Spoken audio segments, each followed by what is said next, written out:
Hello friends, ജാവാസ്ക്രിപ്റ്റിൻ്റെ പുതിയൊരു വീഡിയോയിലേക്ക് എല്ലാവർക്കും സ്വാഗതം. നമ്മൾ ഈ വീഡിയോ പഠിക്കുന്നത് ജാവാസ്ക്രിപ്റ്റിലെ എറർ ഹാൻഡിൽ ചെയ്യുന്നത് എങ്ങനെയാണെന്നാണ്. അതിനായിട്ട് നമ്മൾ ഉപയോഗിക്കുന്നത് ത്രോസ്, ട്രൈ, ക്യാച്ച് ഈ കീവേഡുകളാണ്. അപ്പോൾ നേരെ നമുക്കൊരു എക്സാമ്പിളിലോട്ട് കിടക്കാം.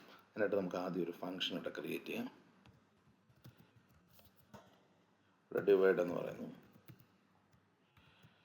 ഇവിടെ 2 പാരാമീറ്ററാണ് ഇതിനകത്തുള്ളത്, എ ആൻഡ് ബി. ഇവിടെ നമുക്കറിയാം ഒരു നമ്പറിന് 0 കൊണ്ട് ഡിവൈഡ് ചെയ്യാൻ പാടില്ല, അതിനു വേണ്ടിയുള്ള കൊടുക്കുന്നത്. ഇവിടെ നമ്മൾ ചെക്ക് ചെയ്യുന്നു ആദ്യം.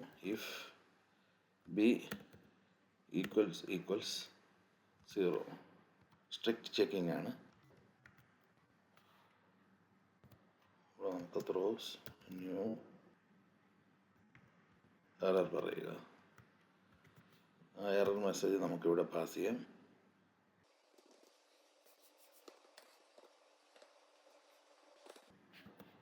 നമ്മൾ ഡിവിഷൻ ബൈ 0 എന്ന് പറയുന്നു. ഇവിടെ നമ്മൾ ഡിവിഷൻ ബൈ 0 എന്ന് പറയുന്നു. അല്ലെങ്കിൽ റിട്ടേൺ, അത് രണ്ടാമത്തെ പാരാമീറ്റർ, അതായത് ഡിനോമിനേറ്റർ 0 ആണെങ്കിൽ എറർ ത്രോ ചെയ്യും. ഇല്ലെങ്കിൽ നമ്മൾ എ ബൈ ബി എന്ന് പറഞ്ഞ് റിട്ടേൺ ചെയ്യും. അതായത് എ ബി ആയിട്ട് ഡിവൈഡ് ചെയ്ത് റിസൾട്ട് റിട്ടേൺ ചെയ്യും. നമുക്ക് ഈ ഫംഗ്ഷനെ കോൾ ചെയ്യാൻ നോക്കാം. ഇവിടെ നമ്മൾ കോൾ ചെയ്യുമ്പോൾ നമ്മൾ ട്രൈ ആണ് യൂസ് ചെയ്യേണ്ടത്. ഇതൊരു ബ്ലോക്കാണ് ട്രൈ.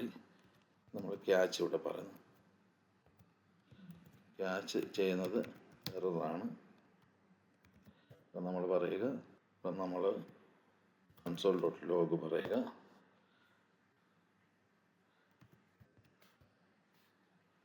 ഇവിടെ എറർ ഡോട്ട് മെസ്സേജ് എന്ന് പറയുക.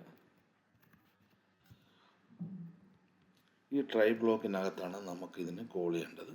ഇവിടെ നമ്മൾ പറയുന്നു let result equals divide function call ചെയ്യുന്നു. 0 ആണ് നമ്മൾ ഡിനോമിനേറ്ററായിട്ട് കൊടുക്കുന്നത്. അപ്പോൾ ഡിവിഷൻ ബൈ 0 എററാണെന്ന് നമുക്കറിയാം. ഇനി നമുക്കൊന്ന് റൺ ചെയ്ത് നോക്കാം. നമുക്കിത് റിസൾട്ട് ഓക്കെ ആണെങ്കിൽ ഇവിടെ പ്രിൻ്റ് കൂടെ കൊടുക്കാം. ലോഗ്